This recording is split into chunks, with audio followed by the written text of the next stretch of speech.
공채에 합격하고 연수를 앞두고 있는 29살 남자입니다. 연수를 앞두고 고민이 아주 많은데요. 연수 기간 중에 제가 진짜 가고 싶은 기업에서 면접을 진행합니다.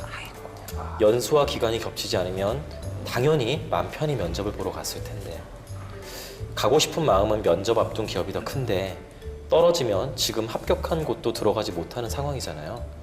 미래를 예측할 수 없는 상황에서 저는 어떤 선택을 하는 게 좋죠? 와, 이거 정말 세 가지 고민 중에 가장 좀 진지하고 뭔가 그렇네요. 어려운 고민이 아닌가 싶은데요. 이 상황에서 지금 쉽게 이거를 포기를 못하는 상황인 거잖아요. 가고 싶은 기업의 면접이 그 안에 있지만 이거 왠지 심프로님 고민하고 약간 비슷하지 않나 네. 생각이 드는데. 그 연수 받을 때는 아니었는데 네. 사실 증권사를 공채로 네네. 붙었어요. 그래서 네, 우리를 중시하는 그런 증권사였는데 그 가게 됐는데 이제 최종 합격을 하고 연수 전에 지금 아까 말했던 그 카드사 그 면접이 최종 면접이 겹친 거예요.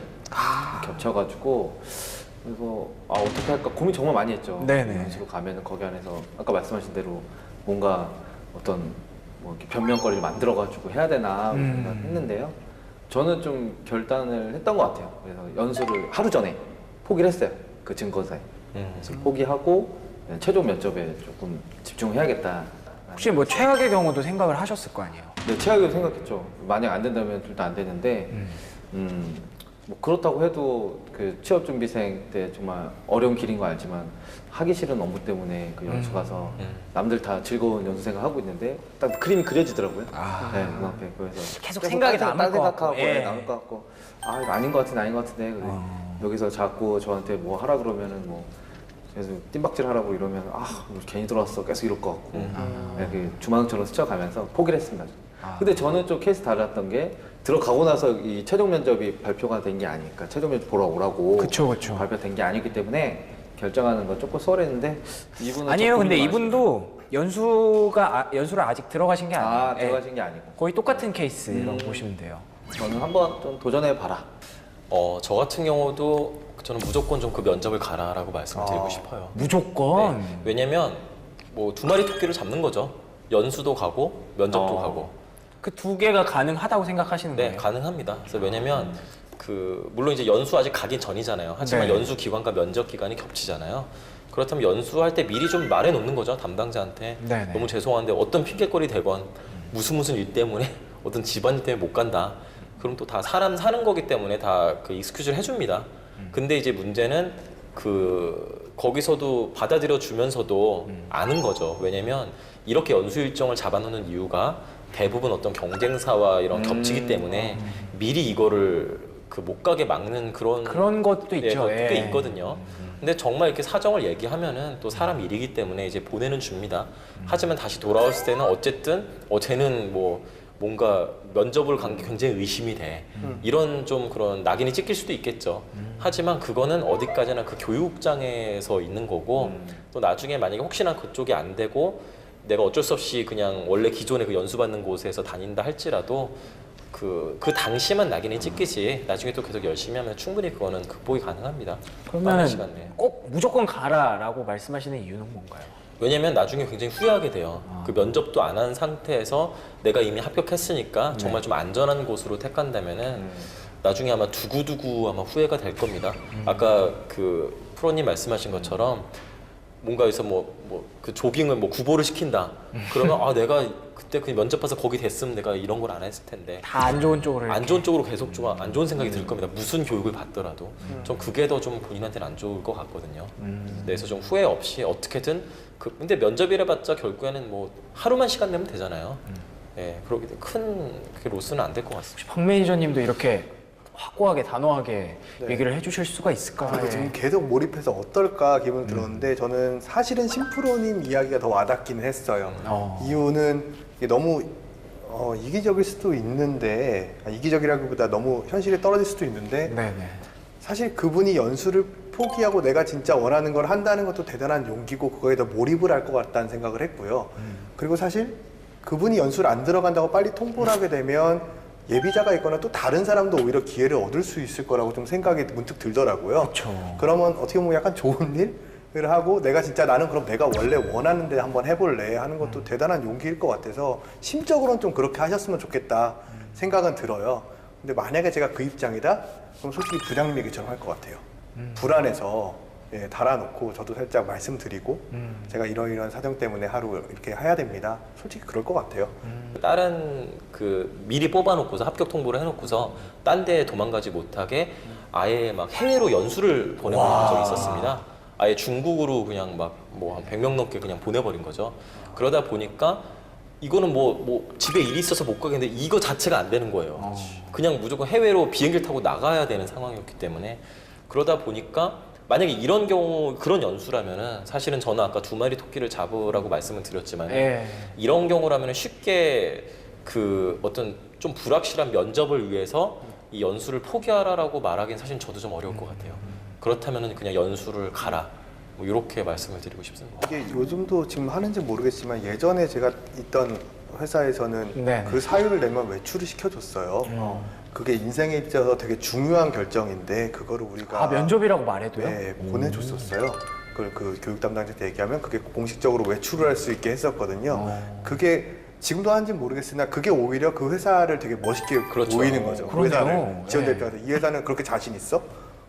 내가 다시 올 거라는 자신 있어? 오, 이렇게 그러네요. 보이는 거죠. 예. 일단 세 분의 의견이 약간 일단은 가는 쪽으로 모이는 것 같아요. 가능하다. 가능하다면 일반적인 그리고 상황이라면. 후회할 것 같으면 저는 무조건 해봐라라고 말씀드리고 싶어요. 알겠습니다.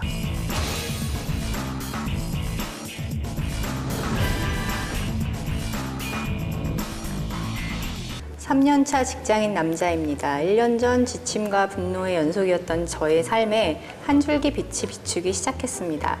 보기만 해도 정말 사랑스러운 여자친구가 생긴 겁니다. 8월 중순에 사랑스러운 여자친구가 1주년입니다. 마침 휴가철이기도 해서 1주년 여행을 떠나기로 했는데요. 어제 팀장님께서 새로운 프로젝트를 준비해야 한다고 하시더군요. 프로젝트 기간은 8주, 스케줄이 빡빡한 상황이라 모든 팀원들이 여름 휴가를 포기해야 하는 분위기입니다. 저만 간다고 할 수도 없는. 여친은 지금도 여행 때 갈 맛집을 보내며 여행에 대한 기대를 표현하고 있습니다. 여자친구를 실망시키지 않기 위해 휴가를 다녀와서 열심히 일하겠다고 하면 팀장님이 절 가만두지 않겠죠?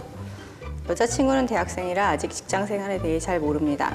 이런 여자친구에게 어떻게 말해야 덜 실망할까요? 네. 결국 결론은 아니 어떻게 말해야 덜 실망할까요네요. 일단 뭘 실망한다는 것 자체가 없죠. 그런가요? 그냥 안 간다 그러면 실망하지 뭘. 못 간다는 거를 이제 염두를 하고 있는 상황이네요. 그러니까요. 이미 답은 정해져 있는 것 같은데. 생각보다 바보는 아니었어요. 네. 발상 자체가 너무 이 발상 자체가 웃긴 거예요 지금. 너무 어떤 발상? 네. 휴가 다녀와서 열심히 일할게요. 이 발상 자체가 잠깐만 게임하고 열심히 공부할까 약간 이런 느낌이네요. 너무 어이없으면서 네. 기가 찼네요. 만약에 이렇게 신입사원이 얘기한다 그러면 어떻게 하시겠어요? 휴가를 다녀와서 네. 짐을 싸라고 할 것 같아요. 짐을 싸라고. 그냥 지금 짐 싼 거 그대로 나가라 약간 이런 퇴직을 느낌으로. 종용한다? 와. 야 그만둬라. 짐도 같이 싸서 그래요? 근데 쭉 쉬라고. 쭉 쉬라고 영원히 쉬라고 집에서 평생 쉬라고. 예. 이런 경우가 혹시 뭐 많은 키는 하나요? 이렇게 프로젝트성 업무가 네. 있을 때는 사실은 안 가죠. 못 가는 거죠? 네, 굉장히 중요한 자기 업무에서 제일 중요한 상황인데 근데 여자친구가 막 지금 열심히 막 맛집을 찾아보고 있는데 그럼 뭐 어떻게 여자친구가 1주년 기념 다음에 여행 가면 되지. 1주년 기념 여행인데요? 지금 보기만 해도 정말 사랑스러운 여자친구인데요? 어떡하죠? 결혼할 거야? 그건 잘 모르겠네요. 아니, 저도 개인적으로 굉장히 불편해가지고 안 갔으면 좋겠어요. 예, 빨리 헤어졌으면 좋겠는데. 어찌 됐든. 근데 이런 경우에 어떻게 해야 되는 건가요? 두 분은. 근데 사실 여자친구가 대학생이라서 직장 생활 잘 모르면 알려줘야죠. 알려줘야죠. 직장 생활은 못 이런 가면 거야. 해야지. 너 내가 백수로 있는 게 좋아? 아니면 그래도 회사를 다니는 게 아. 좋아? 이렇게 얘기해야 되지 않을까요? 널 위해서 안 간다고 했더니 가야 된다고 했더니 팀장님이 그대로 짐 싸서 평생 쉬래 뭐 이렇게 얘기를 그것도 했다고. 괜찮아요. 조금 덜 실망할 수 있는 멘트는 그건 것 같아요. 덜 실망할 수 있는 멘트. 그래요? 남자친구가 잘린다는데 그러면. 그렇지. 그러면 깜짝 놀라죠 여자친구. 그게 아니더라도 이 상황에 프로젝트 안 하고 휴가를 가면 네. 이 사람은 뭐 거의 성과나 승진은 거의 포기를 해야 되는 상황일 것 같아요. 요즘 말로 매장각. 이런 경우 없나요? 오빠는 회사야 나야 이런 경우 없나요? 왜 그러세요? 수가 때릴 욕하시는 줄 알았어요. 네. 절대 그럴 수가 없는 건가요? 회사가 중요해, 내가 중요해. 나름 회사가 중요한인데. 중요하지. 그래요? 그럼 헤어져 이러면 어떻게 해야 되나요? 빠이빠이. 마약. 아니 근데 네. 되게 힘들게 들어가지 않았을까요 회사? 그쵸. 그렇겠죠. 취준생의 예. 고통을 여자친구도 곧 겪을 알 텐데. 만약에 그러면 진짜 때려야지 뭐. 때린다고? 그러니까 꿀밤을 때려야 된다. 의그, 철없어, 그냥. 그런 건 안 돼. 이래야지 뭐. 보기만 해도 사랑스러운 아이야. 이렇게.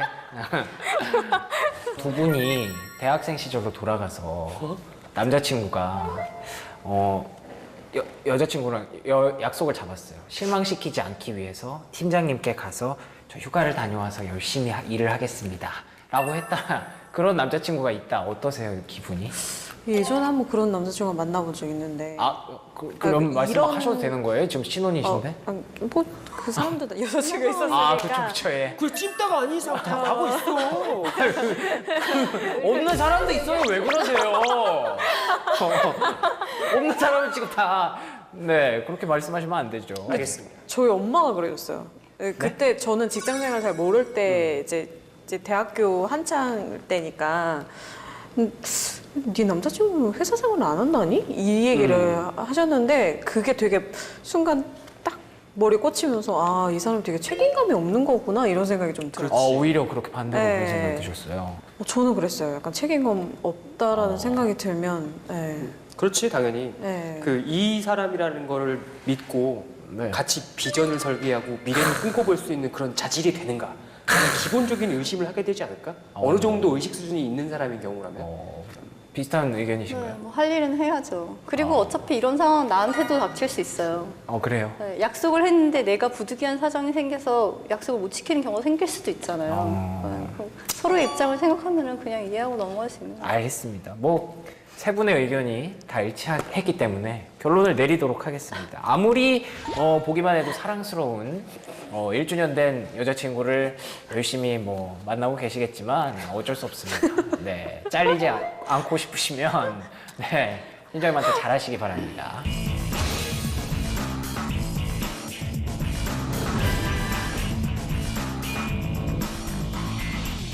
28살 여자입니다. 결혼한 지 2년차 한창 신혼인데요. 남편의 거짓말 때문에 너무 어이없는 요즘입니다.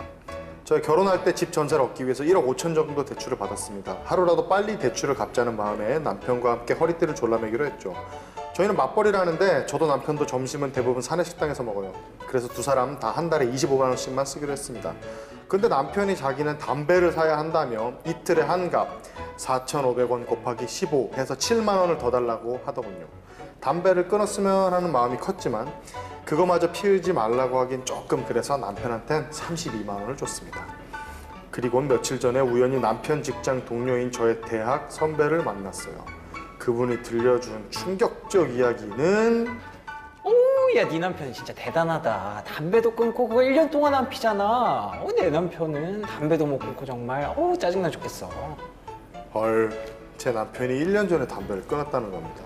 저희 남편은 7만 원을 더 받기 위해 저에게 담배를 끊었다는 이야기를 안 한 걸까요?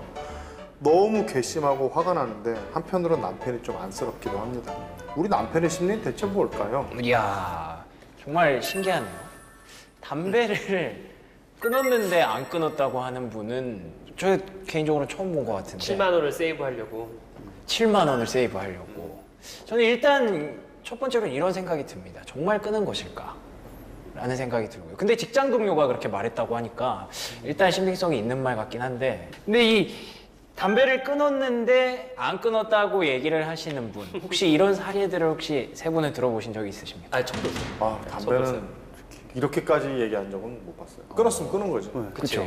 보통 자랑하죠. 그렇죠. 담배 끊었다. 네. 담배 끊는 사람은 옆에서 또 대단하다고 해주지 않습니까? 그러면은 정말 이분은 이 7만 원 때문에 그렇게 얘기를 하신 걸까요? 그렇겠죠.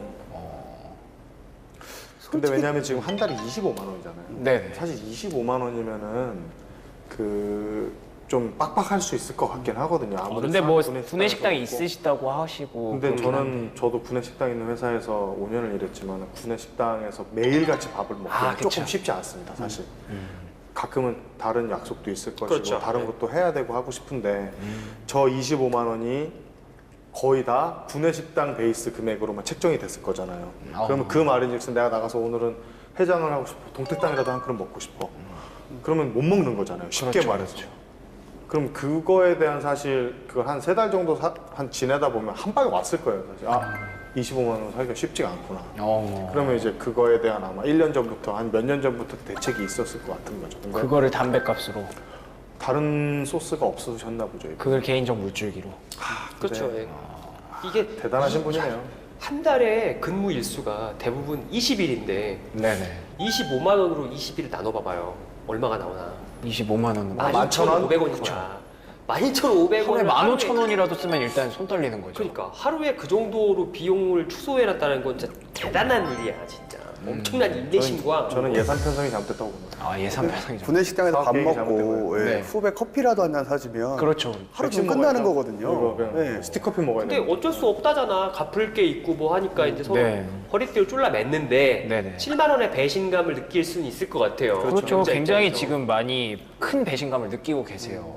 근데 오죽 했으면 그렇겠느냐라는 생각도 한편 측은하게 할 수도 있는. 저는 좀 기다려보는 것도 괜찮을 것 같습니다. 뭘요? 그 7만 원이 다른 걸로 온다. 그게 돌아올 수 있잖아요. 제가 생각해도 얘가 와이프한테 결혼기념일에 선물을 사줘야 되는데 25만 원이면은 머리띠 하나 못 사줄 것 같습니다, 진짜. 그건 뭐 거의 크리스마스 선물이네. 아니 왜냐하면 진짜 만 원이 안 남잖아요, 한 달에. 그러니까. 만 원이 안 남잖아요. 그런데 혹시 이분이 또 다른 물줄기를 딴 쪽에 갖고 계시진 않을까요? 근데 거기는 이제 해석 너무 추측을 하게 되면 예. 진짜. 지금 세 분들의 얘기를 오늘 계속해서 듣다 보니까 뭔가 의심이 계속 뭔가 생겨요.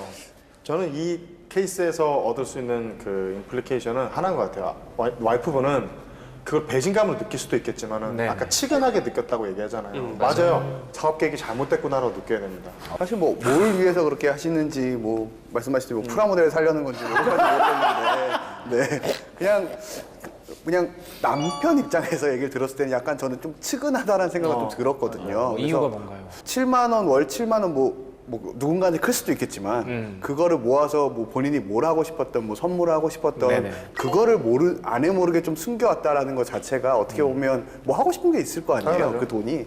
그래서 오히려 그냥 좀 모르는 척 눈 감아주는 것도 한 번쯤 진짜로 그 좋은 일로 돌아올지 뭐 모르니까요. 저는 거기서 나중에 충성감이 올라오는 것 같아요. 저 와이프도 제가 예를 들어서 어느 정도 물줄기가 있는 거 알아요. 근데 그걸 덮어두는 거잖아요. 그냥 그 정도 네가 알아서 해라. 그 정도 여유는 네가 있어야지. 대신 그만큼 열심히 하니까. 근데 남편들도 알 거예요. 자기가 남편이건 여성이든 그런 그 배우자가 자기만의 금액이 있는 거를 알고 인정해주고 그렇겠죠. 그 부분에 대한 배려를 해줄 때 사실 그걸 더 아는 그거에 대한 더 뭐랄까 어프리시에이션이 있는 거거든요.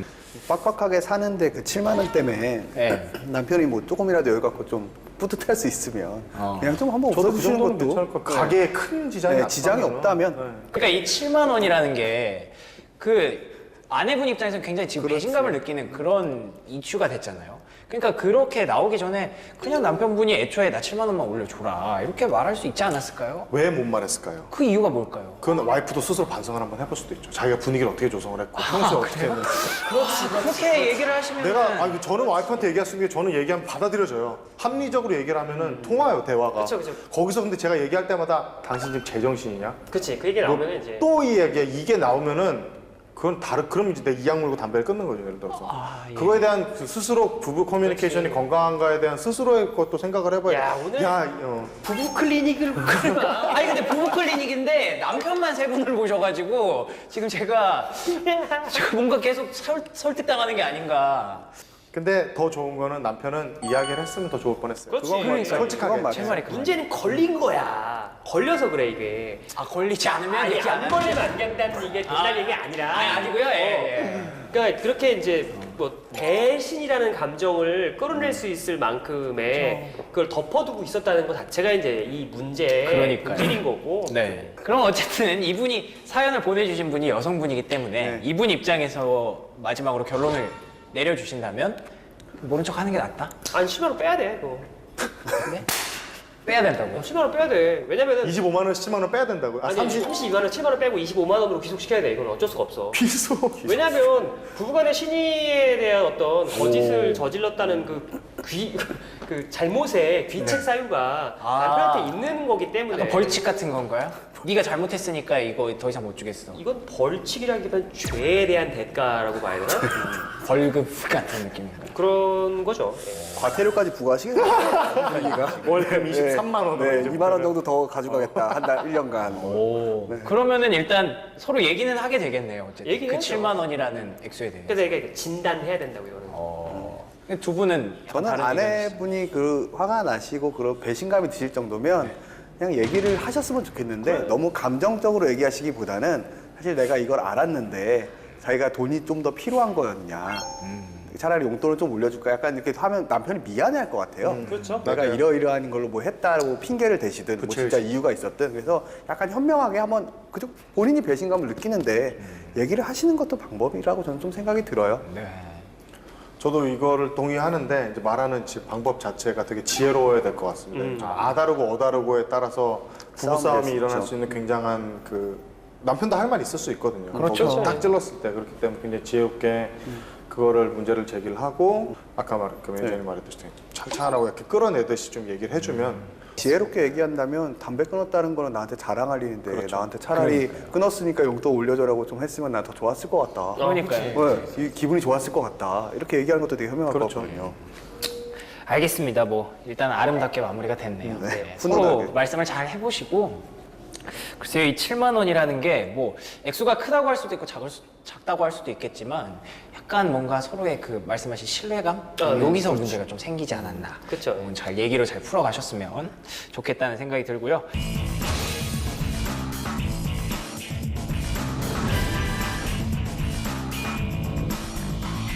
34살 8년차 여자 직장인입니다. 지난 1년간 인사고과 평가를 듣기 위해 팀장과 면담을 했는데 C등급이 나왔더라고요. 회사의 평가 등급은 S, A, B, C, D 총 5등급으로 나눠져 있습니다.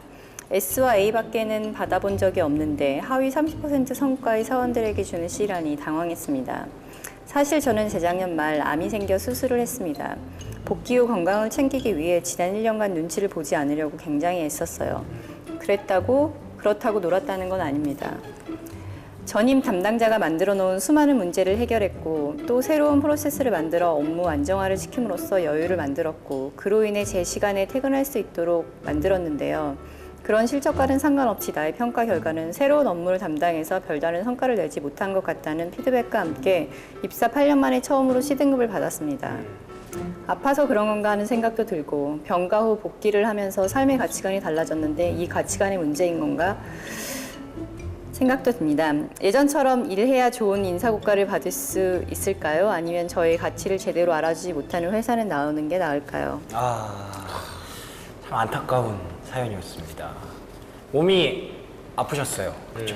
암에 걸리셨다가 이제 수술을 하고 돌아오셨는데 S와 A만 받으시던 분이 갑자기 C를 받으시고 나니까 혹시 그것 때문에 내가 C를 받지 않았나라는 생각을 하게 되신 것 같아요. C는 충분히 받을 수가 있을 것 같아요. 왜냐하면 이분의 성과 지표가 무엇이냐에 대해서 언급이 안 돼 있어요. 그 이전의 담당자가 만들어놨던 수많은 어떤 그런 비효율적인 요소들을 본인이 이제 해결했다고 하는데 그 비효율적인 요소를 해결한 것이 이 사람의 평가 지표였느냐. 제가 볼 때는 이 사람에 대한 평가에서 그 업무 자체에 대한 과제가 따로 있었을 텐데 그 업무 자체에 대한 해결보다는 그 이전 것을 하는데 더 지금의 시스템을 개선하는데 더 힘을 쓴 게 아닌가. 근데 저는 약간 반대 의견인 게 직장 8년 차에 그동안 SA만 받았던 분인데 네. 본인의 성과 지표를 몰랐을 리는 없을 것 같다 생각이 들거든요. 그런 측면에서 네. 알고 있는데 저는 약간 부당한 것 같아요. 가치관이 달라졌다고 해서 다시 예전처럼 뭐 예전에 그러니까 예전하고 달라진 거는 정시 퇴근했다는 얘기잖아요. 이분 여기 이 사연에서 보면 그렇겠죠? 네, 정시 퇴근이 가능하도록 만들었다. 그래서 정시 퇴근을 했다. 이것도 이 정시 퇴근을 했다고 부당한 처우를 받았다고 한다면 그게 정말 딱 그거에 요소가 있다면 회사 별로인 것 같아요. 그러네요.